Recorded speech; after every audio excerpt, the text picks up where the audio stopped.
Hello everyone, welcome to you all to Y Academy.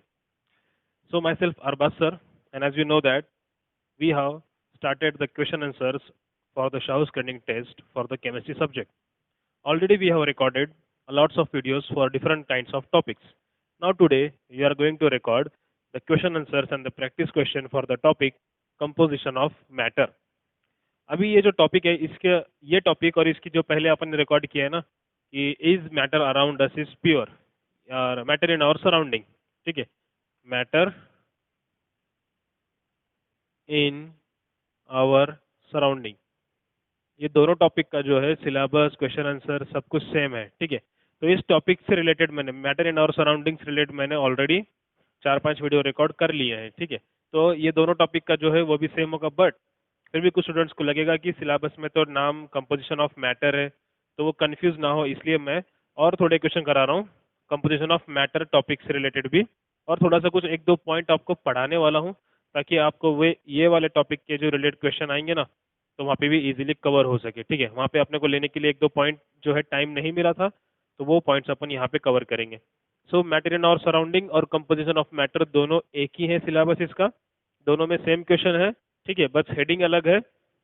तो इस तरह से ये सीबीएसई की हेडिंग है और ये स्टेट बोर्ड की है, दोनों का सेम ही है, ओके। तो ऐसा मत समझो कि अलग अलग टॉपिक्स है। तो यही वीडियोस जो लेक्चर रिकॉर्ड किए हैं यहाँ पे जो क्वेश्चन आंसर कराए हैं वो इसी टॉपिक से रिलेटेड आप कवर कर सकते हो, ठीक है। अभी जो मुझे पॉइंट्स 1-2 बताने बाकी हैं वो कवर करूंगा। अभी देखो सबसे पहले अपन चलते हैं कंपोजिशन ऑफ मैटर। अब कंपोजिशन का मीनिंग तो पता है अपने को, कंपोजिशन मतलब कंपोजिट किससे बना हुआ है, क्या बना हुआ है, मैटर। अब मैटर की सबसे पहले अगर डेफिनेशन अपन करते हैं तो क्या होता है, matter is anything which occupy which occupies space. अब यहाँ पे स्पेस का मीनिंग क्या आएगा, mass and volume, okay. So matter क्या है, matter is anything, everything which you see around you is a matter, right? This pen is a matter, this board is a matter, everything is a matter. And what is matter? Matter is anything which occupied space and space, that is mass and volume. अब ये जो matter है इस matter को mainly divide किया जाता है दो टाइप में। This matter is divided into mainly two types. One is pure substances and another one is impure substances. One is pure substances and another one is impure substances, ठीक है। I hope आपको पूरा का पूरा chart दिख रहा है, एक बार मैं चेक कर लेता हूँ ताकि आपको कुछ दिक्कत ना हो, ठीक है। पूरा चार्ट आपको क्लियरली नजर आ रहा है। Now the pure substances, what is the meaning of the pure word, pure means which is not a mixture, है ना।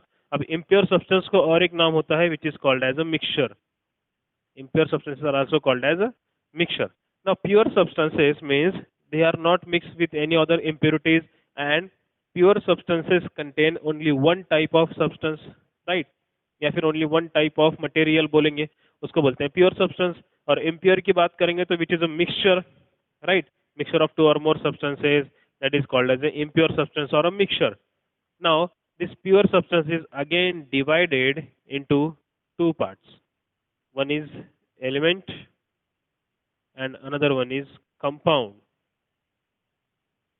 Now, element जो अपन हमेशा सुनते आते हैं कि periodic table जो है पूरा के पूरा elements की बना हुआ है ना।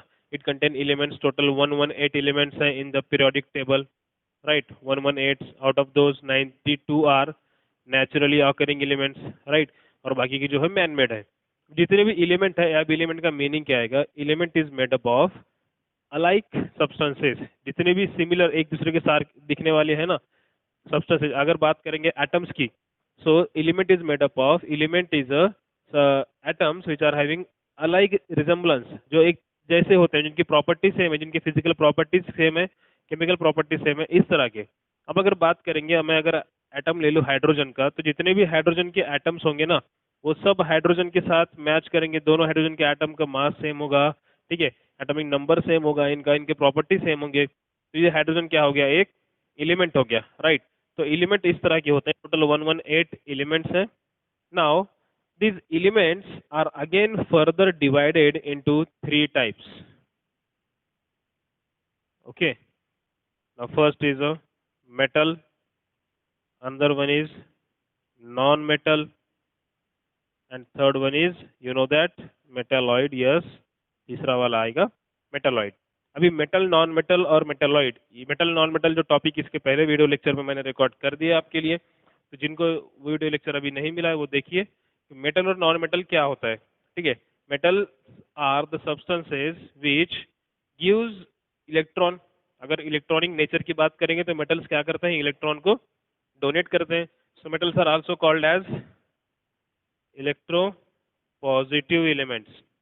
Metals are also called as electropositive, and non-metals are also called as electronegative elements. Electronegative elements, and metalloids are the elements which have the compounds which have the same properties of metals as well as non-metal. अब metals की बात करेंगे तो इसके लिए 12 में total मैंने 12-13 इनके फिजिकल प्रॉपर्टीज आपको उस टॉपिक में कवर कराए हैं। क्या क्या प्रॉपर्टीज थे? Metals are hard except sodium and potassium, which can be cut by a knife. Metals are sonorous. Metals are having property of ductility, malleability, right? Then metals having high melting and boiling point. Then metals are shiny, and metals are a good conductors of heat and electricity. ये सब points अपने cover कराएं, इसको बोलेंगे metals. इसका opposite आएगा non metals में। Non metals do not have ductility, non metals do not have sonority, do not have malleability. ठीक है, they are having low melting and boiling point, they are soft except diamond. इस तरह के बारे में आता है नॉन मेटल के बारे में। अब यह है मेटालॉइड जो दोनों मिक्स प्रॉपर्टी दिखाते हैं 50-50 वाले, जैसे कि यहाँ पे आएगा बोरॉन है, गैलियम है, इंडियम है, इस तरह के एलिमेंट्स आएंगे। अब बात करेंगे कंपाउंड्स की। Now there are two, one another is name molecule. ये एक नाम हमेशा सुनते हैं। तो मॉलिक्यूल में और कंपाउंड में क्या डिफरेंस है, ये मेनली आपको पता होना चाहिए। जब सिमिलर एलिमेंट्स कंबाइन होते हैं ना, मींस H अगर H के साथ कंबाइन हो रहा है तो ये क्या बनेगा, H2। तो जब सिमिलर एलिमेंट से बना हुआ होगा ना, इसको बोलेंगे मॉलिक्यूल। और अगर दो डिफरेंट एलिमेंट से बना हुआ है तो इसको बोलेंगे compound. This HCl is a compound. NaCl की बात करेंगे, NaCl is a compound. Now H2SO4 is a compound in which two or more elements can combine and different elements. Okay, hydrogen अलग है, क्लोरीन अलग है, बट यहाँ पे क्या होगा, O2 एक मॉलिक्यूल है, N2 एक मॉलिक्यूल है। इस तरह से इनको क्या बोलेंगे, मॉलिक्यूल। और ये वाले क्या होंगे आपके, compound. So there is a difference between molecule and compound. अब बात करेंगे तो आगे कंपाउंड के भी अलग अलग 3 टाइप्स होते हैं। Compounds are having further 3 types. One is organic compound. Organic compound. Another one is inorganic compound. Inorganic compound. And third one is organic, inorganic, and complex compounds. Complex compound.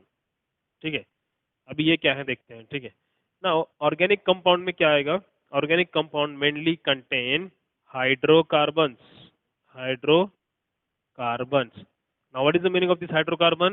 The compounds which are made up of hydrogen and carbon are called as hydrocarbons. Means ऐसे compound जिसके अंदर क्या है, hydrogen और carbon से बने हुए होते हैं, उनको क्या बोलते हैं, हाइड्रोकार्बन। अब हाइड्रोजन और कार्बन वाले कंपाउंड्स को क्या बोलेंगे, hydrocarbon.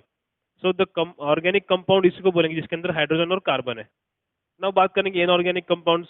The compounds which are made up of other than hydrogen and carbon are called as a inorganic compound. Organic compound में मेनली ज्यादा कंपोजिशन होता है कार्बन का। अगर कार्बन ज्यादा है, कार्बन है तो वो बोलेंगे ऑर्गेनिक। उसको छोड़ के अगर है कंपाउंड्स तो इनऑर्गेनिक। अभी बात करेंगे कॉम्प्लेक्स कंपाउंड की। तो कॉम्प्लेक्स कंपाउंड क्या होते हैं, जिनका स्ट्रक्चर जो है मैक्रो मॉलिक्यूल होते हैं, जो बहुत ही लॉन्ग चेन और स्ट्रक्चर उनका जो है लेंदी होता है, उनको बोलते हैं मैक्रो मॉलिक्यूल। जैसे कि कॉम्प्लेक्स कंपाउंड में आता है haemoglobin, haemoglobin that is Hb। और सेकंड आता है इसमें आपको देखने को मिलेगा फोटोसिंथेसिस में जो होता है क्लोरोप्लास्ट। क्लोरोप्लास्ट, ठीक है, इस तरह के एलिमेंट्स है। हीमोग्लोबिन में होता है आयरन, सेंटर में एक एलिमेंट होता है और सराउंडिंग पूरी उसकी क्लोज चेन होती है। क्लोरोप्लास्ट हो गया, इसके अंदर भी जो है, सॉरी क्लोरोफिल हो गया, क्लोरोफिल के अंदर भी मैग्नीशियम कॉम्प्लेक्स होता है। इस तरह से जो है क्लोरोफिल। क्लोरोफिल में भी मैग्नीशियम कॉम्प्लेक्स, मैग्नीशियम मेटल होता है और उसको पूरी चेन होती है, branched chain, that are the complex compounded. ठीक है, तो ये तो हो गया कंपाउंड के बारे में। अभी चलते हैं आगे, जो another concept is there, mixture. अब मिक्सचर का मीनिंग तो अपने को पता है, mixture means what? Mixture is a in which there is a mixing of two or more compounds or two or more substances is called as a mixture or impure substances। अब mixture के होते हैं mainly two types. Number one is a homogeneous mixture, homogeneous, और दूसरा होता है heterogeneous mixture, heterogeneous mixture. Now homogeneous mixture क्या होता है? होमो, होमो मीन्स सिमिलर कंपोजिशन। ठीक है, मतलब ऐसा होगा कि होमोजीनियस मिक्सचर में जो है, अगर आप कोई सब्सटेंस ले रहे हो, उसमें अगर एक लिक्विड के अंदर या फिर किसी और सॉलिड को अगर डिसॉल्व कर रहे हो, तो वो जो मिक्सचर बनेगा ना, तो वो क्या होगा? होमोजीनियस। मतलब जैसे कि साल्ट इन वाटर, अगर देखेंगे अपन, साल्ट इन वाटर, साल्ट क्या होता है? वाटर के अंदर कंप्लीटली डिसॉल्व हो जाएगा। ठीक है, if you put if you put salt in water then and we stir it, that salt will dissolve in water and there will be no components which can see by naked eyes in the water। Salt जो है पूरा का पूरा dissolve हो जाएगा। तो इस तरह के सॉल्यूशन को क्या बोलेंगे? Homogeneous solution. ठीक है, यहाँ पे आपको कोई भी दो लेयर नहीं दिखेंगे। सपोज इस तरह का है आपका, अगर ये ग्लास है, ग्लास में इस तरह से आपने पानी भरा हुआ है और इसमें आपने क्या डाला? साल्ट, और इसको स्टर किया, तो यहाँ पे आपको कोई भी दो लेयर्स नहीं दिखेंगे कि ये साल्ट जो है नीचे बैठा है या फिर साल्ट पानी के वाटर के ऊपर है ना? इस तरह के लेयर्स नहीं दिखेंगे। थ्रू आउट द सॉल्यूशन आपको क्या दिखेगा? पूरा के पूरा साल्ट वाटर में डिजोल्व हो चुका है, तो यहाँ पे लेयर्स फॉर्मेशन नहीं होगा। और इस तरह के सॉल्यूशन को क्या बोलेंगे? This solutions are called as true solution. Homogeneous mixture का एक पार्ट है that is true solution. Means इस तरह के सॉल्यूशन जिसके अंदर जो है आपको दो लेयर नहीं दिखेंगे और जो सोल्यूट है वो पूरा के पूरा सॉल्वेंट में क्या हो जाएगा? डिसॉल्व हो जाएगा। ठीक है, now what is the solution? ये एक बात यहाँ पे आती है। सॉल्यूशन का मीनिंग होता है, सॉल्यूशन में दो चीजें होती है, एक होता है सोल्यूट और दूसरा होता है सॉल्वेंट। सोल्यूट जो है लेस अमाउंट में होता है और सॉल्वेंट जो है मोर अमाउंट में, ज्यादा अमाउंट में कौन होता है? सॉल्वेंट। लेस अमाउंट में होता है सोल्यूट, और दोनों को मिला के क्या बनता है? That will be a formation of solution. तो इस तरह से ये सॉल्यूशन बनता है। अब बात करेंगे अगर हेटेरोजीनियस की, तो इसमें क्या होगा? Hetero, hetero means different. अब अगर यहाँ पे बात करेंगे तो दो अलग अलग आपको लेयर्स दिखेंगे यहाँ पे, कि एक पार्टिकल, एक सब्सटेंस का लेयर अलग है, दूसरे का अलग है। इस तरह के आपको लेयर्स दिखते हैं, उसको बोलेंगे अपन हेटेरोजीनियस मिक्स, हेटेरोजीनियस मिक्सचर। मतलब यहाँ पे सब्सटेंस जो है उसके अंदर डिसॉल्व नहीं होता है। अगर अपन बात करेंगे ऑयल एंड वाटर की, तो ऑयल जो है वाटर के ऊपर फ्लोट होता है, राइट? तो आपको बीकर में कैसे दिखेगा? ग्लास के अंदर अगर आपने वाटर लिया है, तो ये सपोज वाटर है, तो इस वाटर के ऊपर अगर आपने ऑयल डाला ना, तो वो इस तरह से आपको, ये सपोज ये ऑयल का लेयर पूरा ऐसे यहाँ पे ऊपर दिखता है, राइट? और नीचे होता है वाटर, ये ऊपर होता है ऑयल। तो यहाँ पे आपको दो लेयर फॉर्म हुए दिख रहे हैं, this is oil and this is water. तो इस तरह के सॉल्यूशन को क्या बोलेंगे? हेटेरोजीनियस मिक्सचर बोलेंगे, राइट? अब इस हेटेरोजीनियस मिक्सचर के अंदर और एक कंसेप्ट होती है, दो कंसेप्ट हैं जैसे, एक तो हो गया कोलाइड, कोलाइडल सॉल्यूशन, और दूसरा होता है सस्पेंशन। ठीक है, वन इज कोलाइड एंड दूसरा आ गया सस्पेंशन। अब कोलाइडल सॉल्यूशन का मीनिंग क्या बताएंगे यहाँ पे? कोलाइडल, अगर अगर आपने सपोज मिल्क इन वाटर देखा है सॉल्यूशन कभी? वाटर में अपन मिल्क या फिर मिल्क में वाटर मिक्स करते हैं, तो जब एक ग्लास में अगर आपने मिल्क लिया है और उसमें आप वाटर डाल रहे हो, या फिर एक ग्लास में वाटर लिया और उसमें मिल्क डाला आपने 2-3 ml, तो क्या हो जाएगा? मिल्क जो है थ्रू आउट द सॉल्यूशन में क्या हो जाएगा? मिक्स हो जाएगा, और आपका जो सॉल्यूशन होगा ना, वो क्लियर सॉल्यूशन नहीं रहेगा, that will be a turbid solution. ठीक है, वो कंप्लीटली क्लियर नहीं रहेगा, और जो मिल्क है वो थ्रू आउट द वाटर के अंदर डिजोल्व हो जाएगा। आपको बॉटम पे कोई भी मिल्क के पार्टिकल जो है सस्पेंडेड नहीं मिलेंगे। मतलब बॉटम पे आपको मिल्क एक जगह जमा हुआ नहीं दिखेगा ऐसे। मिल्क जो है पूरा का पूरा, मतलब वो सॉल्यूशन जो है लिक्विड इन लिक्विड है, वाटर भी लिक्विड है, मिल्क भी लिक्विड है, तो लिक्विड इन लिक्विड वो क्या हो जाएंगे? आपस में मिक्स हो जाएंगे। That type of solution is called as a colloidal solution. इसका एग्जांपल अपन लेते हैं मिल्क इन वाटर। अब बात करेंगे सस्पेंशन की। अगर आपने कभी वाटर के अंदर सैंड मिक्स की है, सैंड इन वाटर, राइट? अगर रेती मिक्स की है अपन ने वाटर के अंदर, तब वो क्या दिखता है? जो कुछ बारीक माइन्यूट पार्टिकल्स होते हैं ना, वो तो डिसॉल्व हो जाते हैं वाटर में, बट जो हेवी पार्टिकल्स होते हैं वो डिसॉल्व नहीं होते, तो क्या होता है सॉल्यूशन, नीचे आपको सस्पेंडेड स्टोन भी दिखते हैं ऐसे वाटर के अंदर, जहाँ पे वो नीचे जमा हुए होते हैं, और ये ऊपर होता है आपका वाटर, और सॉल्यूशन जो है वो क्लियर नहीं रहता, क्योंकि कुछ पार्टिकल जो है डिसॉल्व हो चुके होते हैं और कुछ नीचे सस्पेंडेड होते हैं। तो इस टाइप के सॉल्यूशन को क्या बोलेंगे, सस्पेंशन बोलेंगे, ठीक है। सो इन दिस वे आप इसकी स्क्रीनशॉट मार लो। This is all about the types of matter. अगर मैटर की बात करेंगे तो मैटर की डेफिनेशन है, और मैटर के ये सब पूरे के पूरे टाइप्स हैं। So this is types of matter in which there are mainly two components, pure substance and impure substance. उसमें क्या बात करेंगे, तो प्योर सब्सटेंस को क्या बोलते हैं, in which the substances which are made up of only one kind of material, they are called as pure substances. Pure substances की दो टाइप होते हैं, one is element, other one is compound. Element के further और तीन types हैं, metal, non-metal और metalloid. Metals are electropositive because they always donate electron. Non-metals are always electronegative because they accept electron. Metalloids are these ना। और compounds के भी तीन टाइप है, organic compound, inorganic compound and complex compound. बात करेंगे mixture की, मिक्सचर के दो टाइप होते हैं, होमोजीनियस मिक्सचर और heterogeneous mixture. So in this वे ये पूरा है टाइप्स ऑफ मैटर का एक चार्ट। इन दिस वे मैंने आपको पूरा कवर किया है। अभी थोड़ा सा आगे चलते हैं। ये तो हो गया कंपोजिशन ऑफ मैटर के बारे में। इतना चार्ट भी अगर आपको समझ में आ गया और पूरा कवर कर लिया ना, तो ये टॉपिक के आप 70% क्वेश्चन तो इजीली कर ही दोगे, ठीक है। इसमें कोई दिक्कत दिक्कत नहीं आएगी आपको, ओके। और इसके ऊपर ऑलरेडी मैं जैसे बोला मैंने आती कि पूरे क्वेश्चन जो है सिस्टमेटिकली कराए हैं, फिर भी और थोड़े क्वेश्चन इस टॉपिक के हेडिंग में भी लूंगा। बट ऐसा नहीं कि ये टॉपिक सिर्फ दो ही लेक्चर में हो जाएगा, ठीक है। आपको इसी टॉपिक की अगर स्टडी करनी है तो आप मैटर इन और सराउंडिंग वाले टॉपिक के क्वेश्चन आंसर कर लो। वही टॉपिक है, सिलेबस वही है, बस आपको सॉल्व करना है वो भी।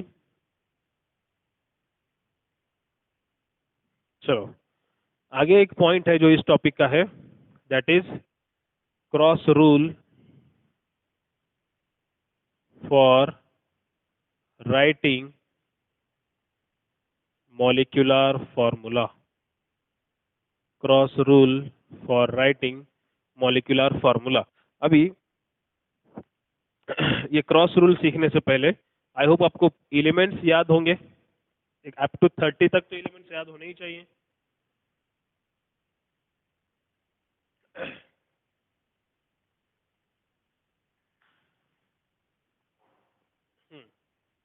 ठीक है, तो एलिमेंट्स की अगर बात करेंगे तो कुछ एलिमेंट्स मेटल्स होते हैं, कुछ एलिमेंट्स नॉन मेटल्स होते हैं, ठीक है।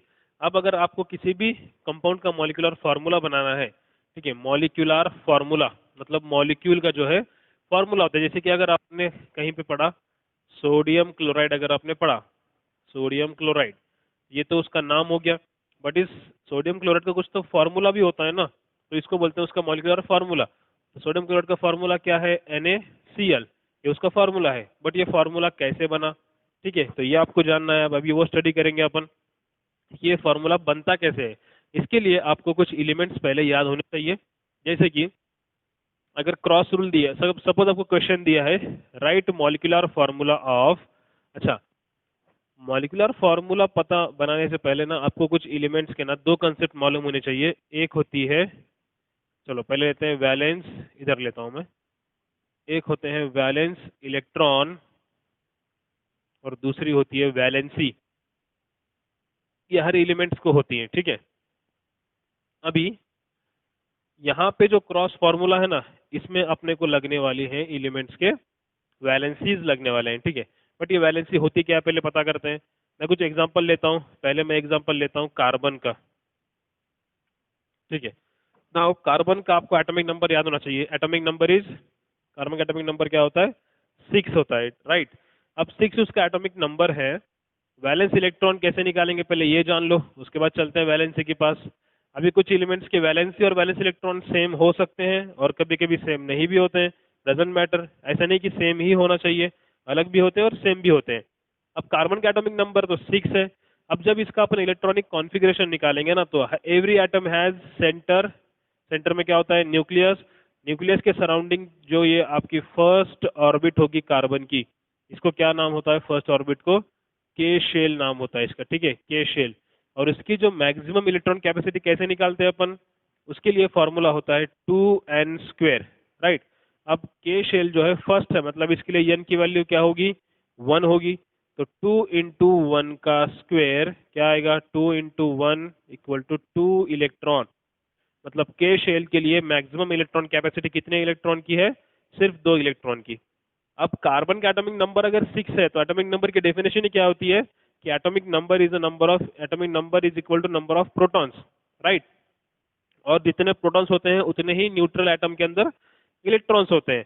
तो एटॉमिक नंबर अगर 6 है तो इसके पास इलेक्ट्रॉन भी 6 है, प्रोटॉन भी 6 है, राइट। इतना समझ में आ गया कि कार्बन के पास अगर एटॉमिक नंबर इसका 6 है यहाँ पे, तो प्रोटॉन भी 6 है, इलेक्ट्रॉन भी 6 है। तो चलो 6 इलेक्ट्रॉन्स हैं आपके पास। तो फर्स्ट शेल में कितने दे सकते हो आप, 2 ही इलेक्ट्रॉन दे सकते हो। दे दो यहाँ पे 2 इलेक्ट्रॉन, ये फर्स्ट और ये सेकेंड। अभी चलते हैं दूसरे शेल की तरफ, जिसको नाम होता है एल शेल। अब एल शेल दूसरी है, मतलब एन की वैल्यू क्या होगी, 2 होगी। तो रखते हैं फॉर्मूले में 2n², 2 इंटू 2², 2 इंटू 2 का स्क्वायर 4, 4 टू ज़ा 8 इलेक्ट्रॉन। अब सेकेंड शेल की कैपेसिटी है 8 इलेक्ट्रॉन्स की, बट आपके पास कितने बचे हैं, 2 तो चले गए, अभी 4 बचे हैं। जितने बचे हैं उतने दे दो, फर्स्ट, सेकेंड, थर्ड, फोर्थ। अभी देखो इसके बाद कार्बन के पास इलेक्ट्रॉन ही नहीं है, तो अगले शेल के पास अपन जाके भी कुछ फायदा नहीं है, राइट। क्योंकि सेकेंड शेल ही जो है उसकी अभी भी इनकम्प्लीट है, वो अभी भी कंप्लीट नहीं है। अब जितने भी इलेक्ट्रॉन हैं, ये न्यूक्लियस है उसका, न्यूक्लियस से जो आउटर मोस्ट शेल है उसकी, कौन सी आउटर मोस्ट शेल है, एल शेल जो है उसकी आउटर मोस्ट, मतलब सबसे बाहर की शेल है वो। अब जितने इलेक्ट्रॉन्स इसके इस आउटर मोस्ट शेल में होंगे ना, उन्हीं को क्या बोलेंगे, valence electron. I will repeat, जितने इलेक्ट्रॉन इस एटम के सबसे लास्ट शेल में होंगे, उसी शेल में जितने इलेक्ट्रॉन्स है, उन इलेक्ट्रॉन्स को क्या नाम दिया जाता है, वैलेंस इलेक्ट्रॉन। तो कितने इलेक्ट्रॉन्स है लास्ट वाले शेल में, 4। So the valence electron for carbon is 4। ठीक है, इतना समझ में आया। चलो और एग्जांपल लेते हैं, ऑक्सीजन लेते हैं, right. What is the atomic number of oxygen, 8। 8 atomic number है, मतलब इलेक्ट्रॉन भी 8 और प्रोटॉन भी 8 है, राइट। अब 8 अगर इलेक्ट्रॉन है तो फर्स्ट शेल में कितने देगा, 2 देगा, राइट। सेकेंड शेल में अब 8 में से 2 चले गए, 6 बचे हैं। कैपेसिटी सेकेंड शेल की 8 इलेक्ट्रॉन की है, आपके पास तो 6 ही है, ठीक है, दे दो 6, 1 2 3 4 5 6। मतलब आउटर मोस्ट शेल में अभी कितने इलेक्ट्रॉन्स आ गए उसके, 6। So what are the valence electron count for oxygen, that is 6। समझ में आ गया।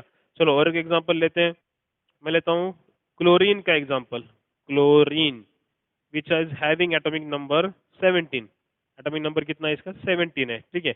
अब अगर बात करेंगे इसके पास इलेक्ट्रॉन कितने होंगे, 17, प्रोटॉन कितने होंगे, 17 ही होंगे। अब चलते हैं वापस से डायग्राम की तरफ। 17 में से फर्स्ट शेल में चले गए 2 इलेक्ट्रॉन, चलो दे दिए। फिर 15 में से सेकेंड शेल में जाते हैं 8 इलेक्ट्रॉन, आपके पास 15 है तो आप 8 दे सकते हो, दे दो, बचेंगे 7 इलेक्ट्रॉन, 6 7 8। देखो फर्स्ट शेल में 2 चले गए, सेकेंड शेल में 1 2 3 4 5 6 7 8 चले गए। अभी भी आपके पास 7 इलेक्ट्रॉन्स बाकी हैं, तो किसके पास जाना पड़ेगा, थर्ड शेल के पास जाना पड़ेगा।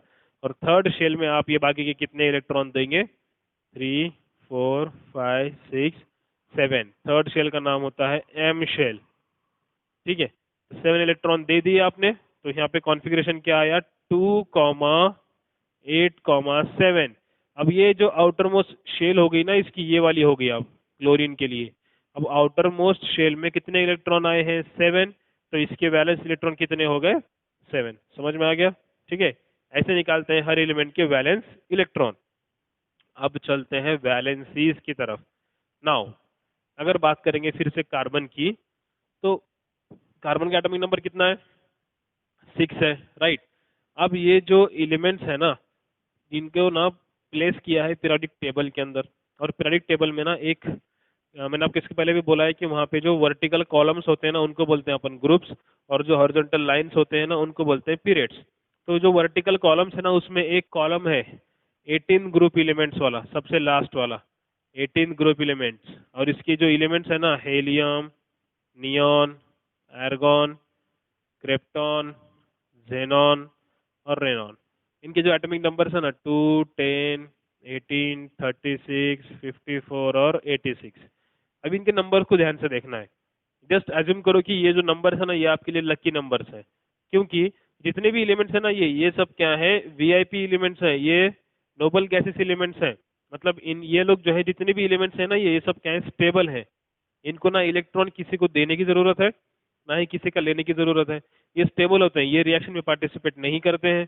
तो ये सब लकी नंबर्स है। और इनको छोड़ के जितने भी एलिमेंट्स है ना पीरियोडिक टेबल के अंदर, वो सब क्या ट्राई करते हैं कि उनका भी एटॉमिक नंबर जो है, उनका भी जो शेल जो है इनकी तरह बन जाए, मतलब उनका नंबर भी इनकी तरह हो जाए। तो बाकी के जितने एलिमेंट्स है वो भी यही ट्राई करेंगे।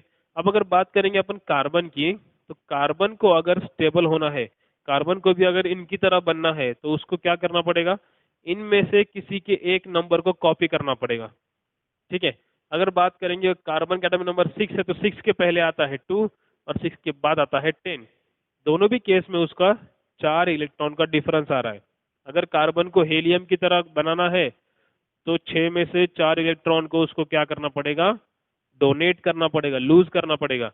और अगर उसको नियॉन की तरह बनना है, तो 6 और 10 के लिए 4 इलेक्ट्रॉन को गेन करना पड़ेगा, जो कि दोनों भी केस में जो है all of a sudden possible नहीं है। बिकॉज अगर carbon at a time 4 electron को लूज करेगा, तो उसका जो ऑक्टेट है ना, जो उसका जो डायग्राम होती है वो कोलैप्स हो जाती है। स्ट्रक्चर क्या हो जाएगा, कोलैप्स हो जाएगा, क्योंकि at a time 4 electron loss नहीं कर सकता। सो और अगर 4 इलेक्ट्रॉन लेना भी चाहेगा ना, तो एट ए टाइम उसको कोई भी एलिमेंट 4 इलेक्ट्रॉन नहीं देगा। सो दैट विल, दोनों केस में भी क्या करेगा, वो शेयरिंग वाले बॉन्ड बनाएगा। कितने बॉन्ड बनाएगा, 4। So that will be a valency of 4। अब बात करेंगे ऑक्सीजन की। Atomic number of oxygen is 8। अब ऑक्सीजन भी क्या करने की कोशिश करेगा, स्टेबल होने की कोशिश करेगा। तो इतने में से ऑक्सीजन के लिए जो नजदीक वाला नोबल गैस है वो कौन है, नियॉन है। नियॉन का एटॉमिक नंबर कितना है, 10। तो ऑक्सीजन के लिए इजी है कि 2 इलेक्ट्रॉन गेन कर ले, राइट। अगर उसको 8 से लेके 10 तक जाना है, तो 9 और 10 2 इलेक्ट्रॉन क्या करने पड़ेंगे, गेन करने पड़ेंगे। तो उसकी वैलेंसी कितनी हो गई, 2 हो गई। अब बात करेंगे क्लोरीन की। एटॉमिक नंबर है 17। अगर क्लोरीन को स्टेबल होना है, तो उसके लिए नजदीक वाला कौन सा होगा, ऑब्वियसली एर्गॉन होगा। गिनती तो आती है आपको, एर्गॉन है, राइट। अब एर्गॉन का तो एटॉमिक नंबर है 18 और क्लोरीन का एटॉमिक नंबर है 17। तो उसके लिए क्या इजी होगा, तो इसकी वैलेंसी क्या हो गई, 1। ठीक है। तो इस तरह के वैलेंसीज निकालते हैं। और आपको एक चार्ट दिखाता हूं मैं। सेकेंड पीरियड के कुछ एलिमेंट्स लेता हूँ। हाँ, पहले ये आप स्क्रीनशॉट मार लो या फिर लिख कर ले लो। ठीक है, चलते हैं आगे। आपको मैं वैलेंसीज कुछ एलिमेंट्स के लिख के देता हूँ। और हाँ, पीरियोडिक टेबल में जो ग्रुप्स बनाए हैं ना, उन ग्रुप्स में जो एलिमेंट्स सेम ग्रुप में रखे हुए हैं, उनकी वैलेंसीज जो होते हैं सेम होते हैं। मैं सेकंड पीरियड लेता हूँ। Lithium, beryllium, boron, carbon, nitrogen, oxygen, fluorine. और ये जो नोबल गैसेस हैं इनकी वैलेंसी तो जीरो होती है, ठीक है, इनकी वैलेंसी जीरो है। अब अगर लिथियम की बात करेंगे, एटॉमिक नंबर उसका 3 है। और 3 के लिए नजदीक वाला कौन सा होगा, 2 एटॉमिक नंबर नजदीक है, मतलब वो एक इलेक्ट्रॉन क्या करेगा, डोनेट। तो लिथियम की वैलेंसी क्या हो गई, यहाँ पे लिखता हूँ वैलेंसी। लिथियम की वैलेंसी क्या होगी, 1। बेरिलियम का एटॉमिक नंबर 4 है, तो वो भी क्या करेगा, 2 इलेक्ट्रॉन लूज करेगा, वैलेंसी हो गई 2। एटॉमिक नंबर 5 है, 3 इलेक्ट्रॉन लूज करेगा। कार्बन की वैलेंसी अभी जस्ट बताया मैंने, 4 आती है। अब नाइट्रोजन का जो है एटॉमिक नंबर आता है 7। कितना आता है, 7। अब नाइट्रोजन के लिए अगर स्टेबल होना है ना उसको, तो उसके लिए इजी है कि 8, 9, 10 इस तरह से स्टेबल हो जाए। तो कितने इलेक्ट्रॉन गेन करना चाहता है वो, 3। तो इसकी वैलेंसी कितनी होगी, 3। ऑक्सीजन की वैलेंसी 2, फ्लोरीन की वैलेंसी 1, नियॉन की वैलेंसी होती है 0। तो इस तरह से वैलेंसी जो है ना, ये जो लेफ्ट हैंड साइड के हैं ना, ये लोग होते हैं मेटल्स। और इनके उधर जो मिलते हैं आपको, ये होते हैं नॉन मेटल्स। अब मेटल्स की जो वैलेंसी होती है वो मैक्सिमम +1, +2, +3, बस यहाँ तक ही जाती है। ये याद रखो, ये एमसीक्यू में पूछते हैं क्वेश्चन। जितने भी मेटल्स है ना, इनके नीचे सारे मेटल्स हैं। और लिथियम के नीचे आता है सोडियम, एटॉमिक नंबर 11। अब 11 के लिए नजदीक का नोबल गैस कौन सा आएगा, नियॉन आएगा। एक इलेक्ट्रॉन लूज करेगा, मतलब वैलेंसी फिर से क्या आ गई, 1, 1। इसके नीचे आता है मैग्नीशियम, एटॉमिक नंबर 12। अब 12 के लिए नजदीक का नोबल गैस क्या आएगा, फिर से नियॉन 2 इलेक्ट्रॉन लूज करेगा, मतलब वैलेंसी क्या आ गई 2 2। ऐसे ही जितने भी एलिमेंट्स है ना, उसमें से जो जितने भी मेटल्स होते हैं, मेटल्स की वैलेंसी मैक्सिमम +1 +2 +3 ही जाती है। और अगर नॉन मेटल की बात करेंगे, नॉन मेटल की वैलेंसी -3 -2 -1 इस तरह से होती है, ठीक है। तो ये वैलेंसीज है उनके, इसके आगे वैलेंसीज नहीं होते। मैक्सिमम 4 से बाद में और वैलेंसी क्या हो जाएंगे, कम हो जाएंगी। सो इस तरह से ये एक चार्ट है जो वैलेंसीज के बारे में है। चलते हैं cross multiplication, cross cross rule देखते हैं कि कंपाउंड्स का कैसे फॉर्मूला बनता है। एग्जांपल लेते हैं अपन फर्स्ट, Na and Cl, ये आपको दिए जाते हैं रेडिकल्स। क्या देते हैं, रेडिकल्स। मीन्स आयन सी होते हैं जो केमिकल रिएक्शन में फॉर्म होते हैं ना, उनको बोलते हैं radical. The ions which are form in a chemical reaction are called as radical. अब अगर बात करेंगे सोडियम और क्लोरीन की, सबसे पहले रूल स्टेप 1 क्या होगी अपनी, step 1 will be right rewrite given elements और रेडिकल, रीराइट गिवन रेडिकल्स। ठीक है, मैं क्या करता हूँ, 2 लेता हूँ एक साथ में। तो ठीक है, चलो पहले 1 बाय 1 ही जाते हैं, सिर्फ मैं स्टेप वही रखूंगा। फिर से एक बार लिखना है NaCl। अभी स्टेप 2 क्या होती है, स्टेप 2 पे आपको करना है राइट वैलेंसीज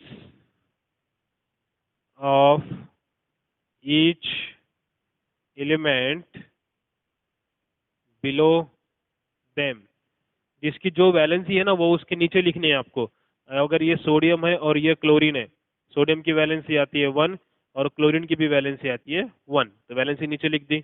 अब स्टेप 3 क्या बोलेगी देखो, cross multiply the elements and their valencies. अब स्टेप 3 में क्रॉस मल्टीप्लाई करना है, तो ये हो गया सोडियम, ये हो गया क्लोरीन, ये उसकी 1 वैलेंसी, ये 1, और ये होता है क्रॉस मल्टीप्लिकेशन इस तरह से। आई होप आपको दिख रहा है कैमरे में, हाँ दिख रहा है। तो Na को क्रॉस मल्टीप्लाई मतलब सोडियम को मल्टीप्लाई करना है क्लोरीन की वैलेंसी के साथ, और क्लोरीन को मल्टीप्लाई करना है सोडियम की वैलेंसी के साथ। तो स्टेप 4 में इधर लिखता हूँ, step 4 right final formula and name of compound, right final formula and name of compound. अभी देखो जो फॉर्मूला बनेगा क्या बनेगा, Na into 1 क्या आएगा, यहाँ पे लिखता हूँ Na1, और Cl into 1 क्या आएगा Cl1। और जहाँ पे 1 होता है वहाँ पे आप 1 अगर नहीं भी लिखोगे तो भी चल जाएगा, इसलिए फॉर्मूला क्या बना directly NaCl, that is sodium chloride, sodium chloride, this will be the formula. इस तरह से क्रॉस मल्टीप्लिकेशन रूल होता है जिससे आप कंपाउंड्स के फॉर्मूले बना सकते हो। ठीक है, पहले आप इसको लिख लो या फिर स्क्रीनशॉट ले लो। और एग्जांपल लेके दिखाता हूँ मैं आपको। ठीक है, मैं यहाँ पे सिर्फ ये रब कर देता हूँ इस तरह से।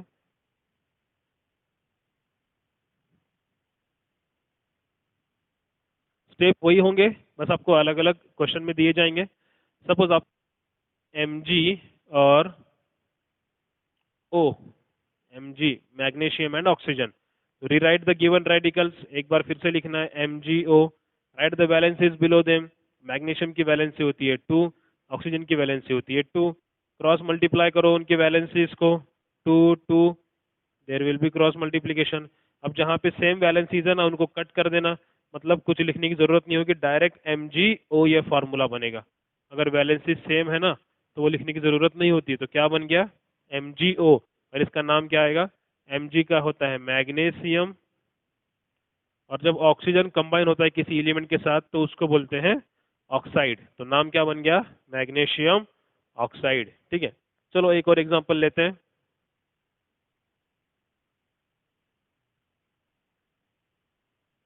ये तो हो गई जब वैलेंसीज आपको सेम सेम मिल रही हैं। कभी कभी होता है वैलेंसीज आपको अलग अलग मिलती हैं। ठीक है, सपोज थर्ड एग्जांपल है, एक है पोटेशियम और दूसरा आएगा Cl, सॉरी चलो दूसरा लेते हैं, ऑक्सीजन लेता हूँ, या फिर चलो हाँ ऑक्सीजन लेते हैं। अब पोटेशियम और ऑक्सीजन को फिर से एक बार लिखो, पोटेशियम की वैलेंसी होती है 1, ऑक्सीजन की वैलेंसी होती है 2। अब उनके वैलेंसी को क्या करना है यहाँ पे क्रॉस मल्टीप्लाई। अभी देखो दोनों की वैलेंसी अलग अलग है। के को मल्टीप्लाई होगा 2 से तो क्या बनेगा K2, और ओ को मल्टीप्लाई होगा 1 से, सो K2O। इसका नाम क्या बनेगा पोटेशियम ऑक्साइड। क्या बनेगा potassium oxide. Now the next formula लेते हैं एक और। यहाँ पे अब आपको थोड़ा सा मैं ज़्यादा वैलेंसीज वाला कराता हूँ। एक लेते हैं एल्यूमिनियम और दूसरा लेते हैं फ्लोरीन। फिर से एक बार लिखो एल्यूमिनियम और फ्लोरीन। एल्यूमिनियम की वैलेंसी होती है 3, फ्लोरीन की वैलेंसी होती है 1। अब यहाँ पे करना है उनको वापस से क्रॉस मल्टीप्लीकेशन। तो जब क्रॉस मल्टीप्लाई करोगे तो एल्यूमिनियम इंटू 1 क्या आएगा Al, एंड F कितने होंगे, F को मल्टीप्लाई करो 3 से तो F हो जाएंगे 3। तो नाम क्या बनेगा एल्यूमिनियम फ्लोराइड। नाम बन गया aluminium fluoride. So in this way these are the cross rule for the writing molecular formulas. तो इसके लिए सबसे ज्यादा जरूरी क्या है, आपको क्या पता होना चाहिए, you should know the valencies of each and every element.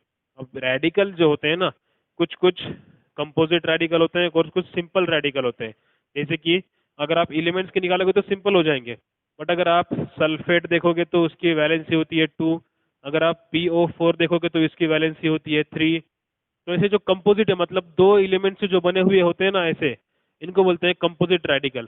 तो इनकी वैलेंसी अलग अलग होती है। जैसे कि क्रोमेट की देखोगे तो Cr2O7, इसकी वैलेंसी होती है 2। ये डाइक्रोमेट है, सॉरी, डाइक्रोमेट की वैलेंसी होती है 2। तो इस तरह के जो कंपोजिट रेडिकल है ना, ये आपको याद ही करने पड़ेंगे। रेडिकल्स के भी टाइप्स होते हैं। सिंपल रेडिकल मतलब इस तरह के सिंपल रेडिकल्स हैं, ये होते हैं कंपोजिट रेडिकल जो आपको याद करने पड़ते हैं। और इसकी मदद से आप क्रॉस रूल फार्मूला यूज करके एलिमेंट्स के जो है वैलेंसीज और एलिमेंट्स के जो है फॉर्मूलेज निकाल सकते हो। ठीक है, तो ये तो हो गया आज का फर्स्ट वीडियो लेक्चर जिसमें अपन ने कुछ एक्स्ट्रा पॉइंट स्टडी किए। इसके पहले भी मैंने बोला तो फिर से एक बार रिपीट कर रहा हूँ। कंपोजिशन ऑफ मैटर और मैटर इन आवर सराउंडिंग, ये दोनों भी टॉपिक सेम है, तो आप उसके भी वीडियो लेक्चर्स यहाँ पे स्टडी कर सकते हो। आपको 1 बाय 1 वो मिल जाएंगे, डोंट वरी। ये है अपना टॉपिक यहाँ पे स्टार्ट किया है। अभी इसके नेक्स्ट क्वेश्चन में मैं क्वेश्चन कवर करूंगा जिसके अंदर इसके बारे में और ज़्यादा प्रैक्टिस करेंगे। मिक्सचर्स के बारे में, एलिमेंट्स के बारे में, प्योर सब्सटेंस के बारे में, ट्रू सॉल्यूशंस, कोलाइडल, सस्पेंशन, ये सब क्वेश्चन भी कवर हो जाएंगे। सो मिलते हैं नेक्स्ट वीडियो लेक्चर में जिसमें और थोड़ा ज़्यादा से अच्छे से प्रैक्टिस करेंगे। आई होप जितना भी हुआ है आज ये वीडियो में आपको समझ में आ गया होगा। टाइप्स ऑफ मैटर जो है उनको अच्छे से याद कर लो, प्योर, इम्प्योर, एलिमेंट, जितने भी जो फर्दर टाइप्स दिखाए मैंने, वो फ्लो चार्ट बना लो आप अच्छे से अपने पेज के ऊपर और उसको याद कर लो। ठीक है, जैसा सिस्टमेटिक मैंने फ्लो चार्ट बनाया था वैसे ही बना के घर पे आप वॉल पे लगा लो और उसको चलते फिरते देखना और उसको याद कर देना ताकि वो एक बार माइंड में फिट बैठ जाए आपके। ठीक है, मिलते हैं अगले वीडियो में। Thanks for watching.